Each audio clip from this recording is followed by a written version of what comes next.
Welcome into Celtics post-game live. Scal, Eddie, House and Amina Smith here with you. The Celtics losing to the Lakers tonight inside of TD Garden, 114-105. And this is without Anthony Davis and LeBron James on the floor for this Lakers team. And Eddie, going into tonight's matchup, I did not think that this would be the case, especially without AD and LeBron on the floor for the Lakers. But what's your biggest takeaway after this loss for Boston? I just felt like the team came out in the beginning of the game, and you set the tone early, and that's with any team, any game, any sport. You set the tone early on how you want to play and how you're going to try to dictate you're going to impose your will one way or the other. And I thought that the Lakers came out full force. They came out downhill.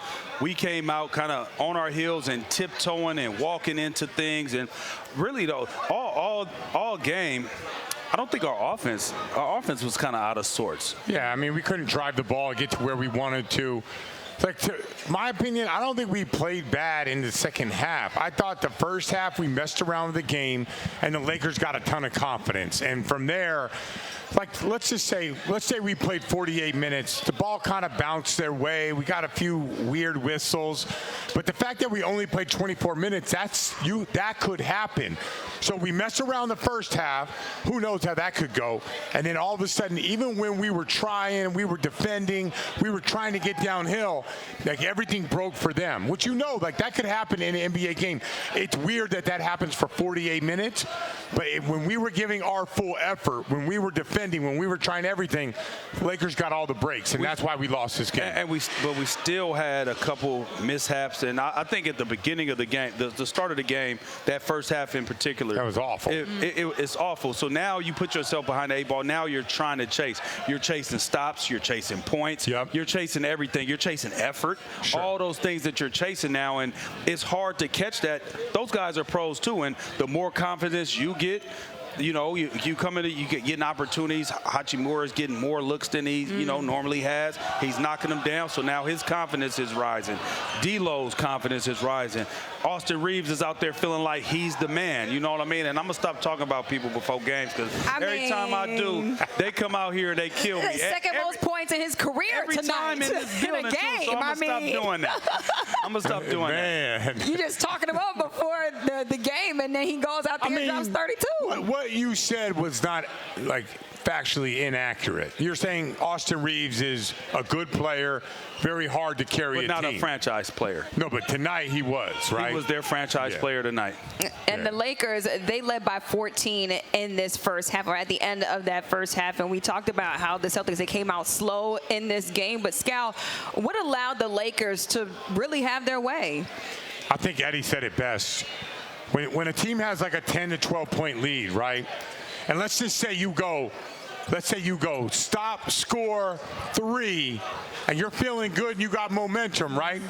You cut that thing to 5 and they go 3-2. Next thing you know, it's back at 10. And you're like, man, we thought we had some momentum, and then we're still down 10. We're still down 12. So it just means, like, on this night, we had to play perfect to beat this team. And that's because we messed around with the game at the beginning, giving guys wide open looks and turning the ball over. And then you got to think also with the runs that happen, you get fouls. You talk about the free throws. If you look at the free throw discrepancy, it was massive. It was massive. And the reason being is, this, who is the aggressors? The referees usually tend to call those fouls for the team that's the aggressor. Whoever is the one that's playing with force, that's getting downhill, they feel that just like how we were feeling it. We watching them, we looking like, man, why are we kind of passive, and why are we not playing as hard as they are right now? And this team had a lot to prove. I mean, they still got the Lakers still got a lot to prove. I mean, by any means, this doesn't mean like, oh, Celtics, we're not pressing the panic button on the Celtics. Yeah. But it is an eyebrow raiser, like, hey, man, why you don't come out here and take care of this business, especially against a team that has their 2 superstars sitting on the side. So I think they went in the shoot-around today, talked about LeBron, talked about how Austin Reeves plays off LeBron, talked about the 2-man game of LeBron and AD. Maybe mentioned that D'Angelo Russell has had some good games, but they're not running through plays that D'Angelo Russell does. And all of a sudden you scrap everything you've learned, everything you've watched, all the video because Anthony Davis and LeBron James are out. So you're not prepared to play this team, but that doesn't mean you can't play play hard. And that doesn't mean you can't take care of the ball. But that's my question. Okay, so if you know that LeBron James and Anthony Davis aren't out there on the floor, wouldn't you go harder as a player? Because then I feel like it's not as big of a challenge, even though the result tonight does not say that. It's not as big of a challenge as if you do have those two superstars for the Lakers on the floor playing. The more I'm thinking about it, I don't think that they in particular said, oh, since they not out, we don't have to, it's going to be an easy night. And I think it was just one of those nights to where sometimes it does take a little time for you to get going. You ran into a team that was coming through humming, running as fast as they can, playing hard and intensity and all those things. So when I look at it, and to your point where you were talking about, the first half, if you don't allow them to get going, right? They had their it's a different game. We had a game plan for LeBron and AD, right? Okay, they're not out there no more. Our defensive game plan and offensive game plan shouldn't change that much. Their game plan, our offensive game plan should be the same. And then if you don't have AD out there or LeBron, you would feel that the offensive game plan should be a little bit more simplistic and a little easier for them. But at the same time, those are pros on the other end. But you're right about this. No Anthony Davis, no rim protection. We should have been attacking all night. Moving around Jackson Hayes with Porzingis out. If they switch, put Porzingis on the block. It was like too little, too late. And we've been going through this. First, we have we need to make adjustments. Then we have the entitlement. This game is we need to make adjustments, and the players played like they were entitled. You want to know something, though?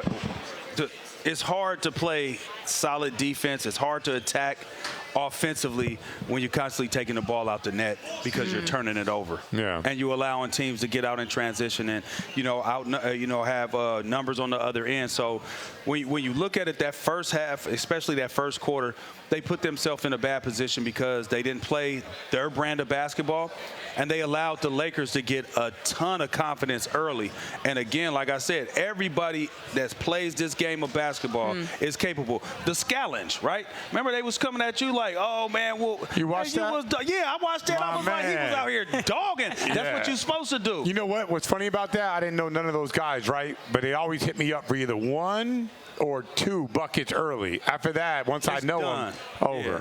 And the Celtics, they allowed 19 threes tonight in this loss to the Dion Lakers. Want some of that on the Scalenge? What? No. Basketball, you go one-on-one? No, after the Super Bowl. The defensive backs they play defense. Okay, crazy. after the Super Bowl. You don't want none of that. You don't want that they smoke. be physical.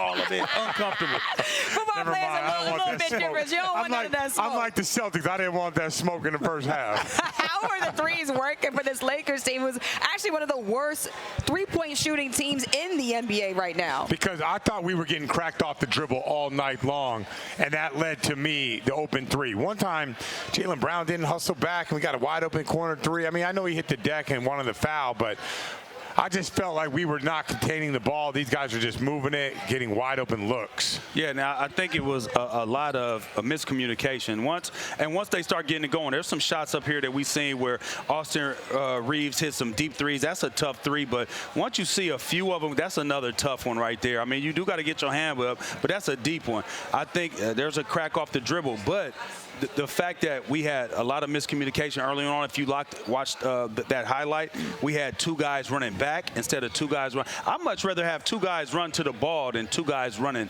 away from the ball. Sure. Yeah. Where was that defense, though, on that three-point line? I just feel like the defense that we typically see from this Celtics team just wasn't there tonight.